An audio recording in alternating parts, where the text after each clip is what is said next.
If you're struggling to let go of your narcissistic ex, you're in the right place because today I'm going to walk you through a 4-step framework that helped the woman we are working with let go of her ex so you can use it too. You'll learn what to do, how to do it, and Jennifer Perella, a therapist with 21 years of experience, will explain why this framework works. If we're just meeting, my name is Juliana. I'm a founder of Unfilteredd, and we help you overcome the effects of narcissistic abuse so you can heal and move forward with your life. The first step of this framework is to write about why you would want your ex in your life. To do this, set a timer for 10 to 15 minutes and write as much as you can. If you're not sure where to start, try exploring things like what you miss about them, the positive impact they had on your life, what you feel the relationship gives you, or why letting go is so hard. Now, doing this will likely bring up painful or confusing emotions. But according to Jennifer, this first step is important because narcissistic abuse is often so subtle and manipulative that the relationship as a whole may not feel abusive. So it's normal to have positive memories and valid reasons for wanting them in your life. But you have to acknowledge them because you can't release what you can't see. And if you skip this step, you may find yourself stuck in a cycle of wanting to let go, but feeling like you don't have a good enough reason to do it. In a perfect world, you'd have a mental health professional guide you through this process. But if that's not possible right now, go slow, pause when needed, and have a couple of emotional regulation tools ready, just in case you start to feel overwhelmed. If you're not sure what that means, emotional regulation is the process of bringing intense emotions like anger, sadness, or jealousy back into a more stable and manageable range. There are many different techniques you can use to do this, such as exercising, journaling, deep breathing, talking to someone you trust, or engaging in one of your hobbies. And it's completely normal if you aren't able to regulate straight away. It takes practice, and depending on how intense your emotions are, it might take some time to feel a shift. So keep exploring different strategies until you find what works best for you. The second step of this framework is to review what you wrote in the first step and create a bullet point list of the specific reasons you'd want them in your life. For example, the woman we are working with had a list with things like, he made me feel less lonely, the relationship gave me a sense of purpose, and he made me feel like I finally mattered to someone. Jennifer says this second step is important because a common mistake people make is trying to let go without fully understanding what they're holding on to. If you can't see what you're holding on to, your brain will continue looking for it in your ex. But once you identify what's going on, you stop seeing your ex as the only source of whatever it is you're holding on to, which makes it possible to find healthier, more sustainable options. But before we move on to the third step, I have a gift for you. If you've been feeling stuck or unsure what to do about letting go of your narcissistic ex, I promise it's possible.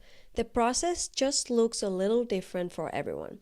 So if you want specific help with your situation, we offer free one-on-one sessions 7 days a week that you can sign up for anytime. Worst case, you'll walk away with a better understanding of how you can overcome the challenges you're currently facing. Best case, we'll match you with a mental health professional from our team who specializes in narcissistic abuse and can help you heal and move forward with your life.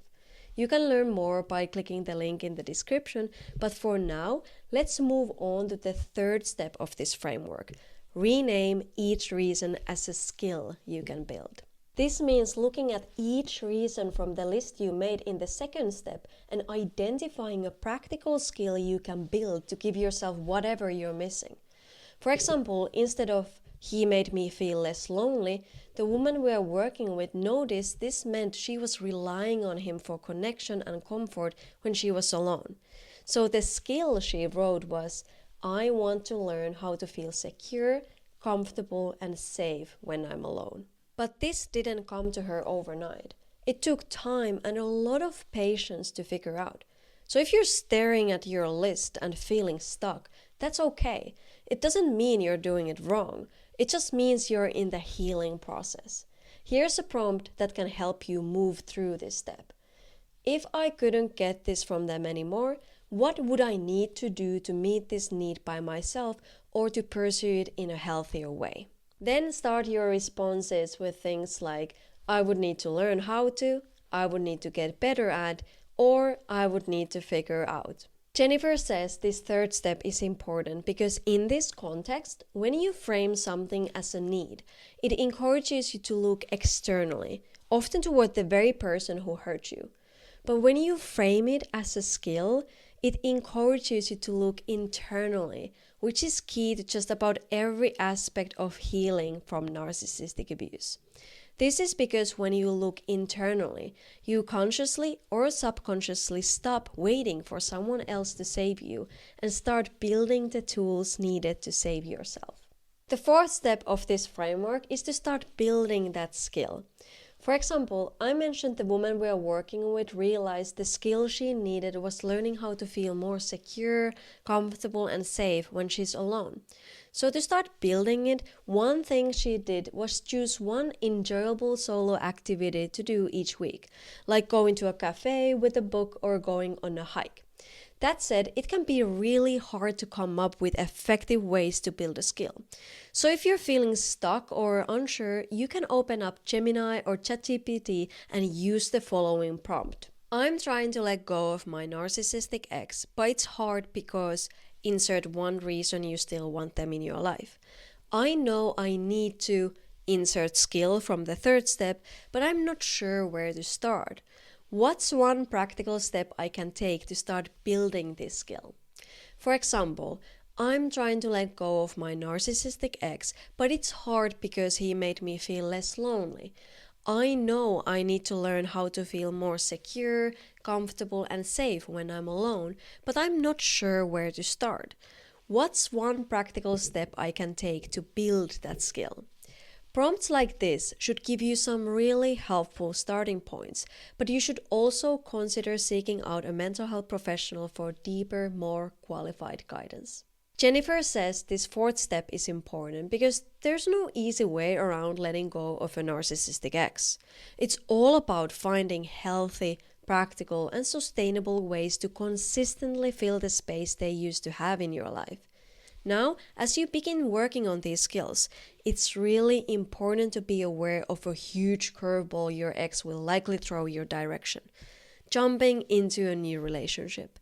It's confusing, painful, and can make you feel worthless. So in the next episode, I'll walk you through a 4-part framework a woman we're working with used to cope with how quickly her narcissistic ex moved on, so you can use it too. And I'll link it here as soon as it's posted. Thank you for watching today's episode of the Unfiltered Narcissistic Partners Podcast. If you found it helpful, please like and subscribe to the channel.